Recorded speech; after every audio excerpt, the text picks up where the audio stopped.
Are you serious? Are you serious, folks? Everybody get coffee and calm down, but there's tension growing in the Middle East. Now, right now, 60 nations have gathered in the Middle East, in Warsaw, Poland right now. A lot of foreign ministers are there discussing the ever-growing tension in the Middle East between the Iranians and the Israelis. And when you start talking about Middle East peace deal, there's instead talk of war. Matter of fact, Vice President Mike Pence just claimed that Iran's mullahs are plotting a new Holocaust that would erase Israel from the map, as he urges European Union nations to withdraw from the Obama-era nuclear deal. Matter of fact, Mike Pence warned the conference that this new Holocaust, he calls it, would wipe Israel off the map. The vice president was speaking in Poland just days after Iran just marked its 40th anniversary of its 1979 Islamic Revolution. And the Trump administration wants the European Union countries to pull out of the Obama-era nuclear deal, saying they're enabling Tehran to evade sanctions.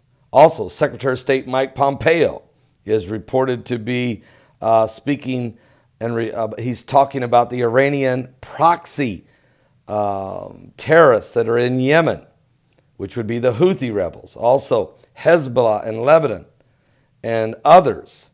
The fact that Iran is even in Syria is a grave concern to the Secretary of State. Now, while that was going on, top U.S. admiral in the Middle East warns of growing Iranian threat.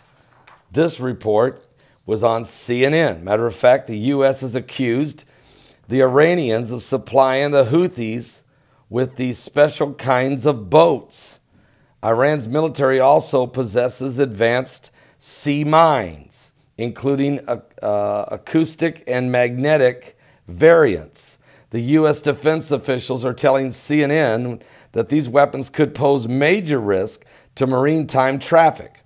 And additionally, Russia's sale of the advanced air defense systems to Iran, include the S-300 missile system, has sparked growing concern that within 5 years, the United States will have to fundamentally change how it operates in the region's critical waterways, according to senior U.S. military officials.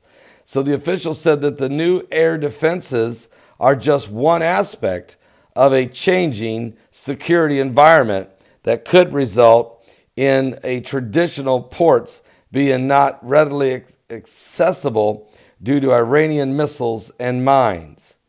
The U.S. assesses that Iran is in the early stages of deploying this S-300 system. And Iran's increased ability to threaten ships in the region comes as some military officials have expressed concerns about some of the more strident anti-Iranian posturing during being undertaken by hardline members of President Donald Trump's National Security Council in the White House. Okay, so this meetings going on in Poland have a lot more hawkish tone to it than what people thought was coming. I mean, today is the day that Jared Kushner is supposed to take some questions about the U.S. Middle East peace plan. He's not ready to unveil that plan that he and Jason Greenblatt have been working on for 2 years under the President Donald Trump's leadership, but instead he is going to take some questions about it, which he's going to try to answer some of those, in lieu of the fact that it will not be revealed till after the Israeli election on April the 9th. But instead of talking peace and safety, which is what the name of this agreement is about, it looks like sudden destruction is the tone of the day. I'll be back with more current world events and how they relate to biblical prophecy. You say, how does this relate?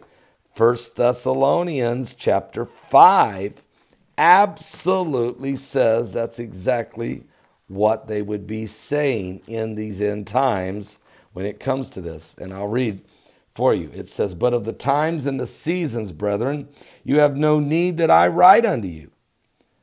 For yourselves know perfectly that the day of the Lord is at hand, and that the day of the Lord so cometh as a thief in the night.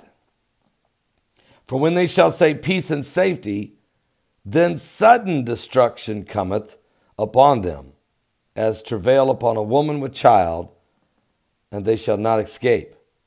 But ye, brethren, are not in the darkness, that the day should overtake you as a thief. All right, you're awake. Especially the remnant church, those of you who study biblical prophecy, you are awake, and you will not be surprised by the events that are coming. We're living in the last days. Give your life to Jesus Christ. He's coming soon. Are you serious?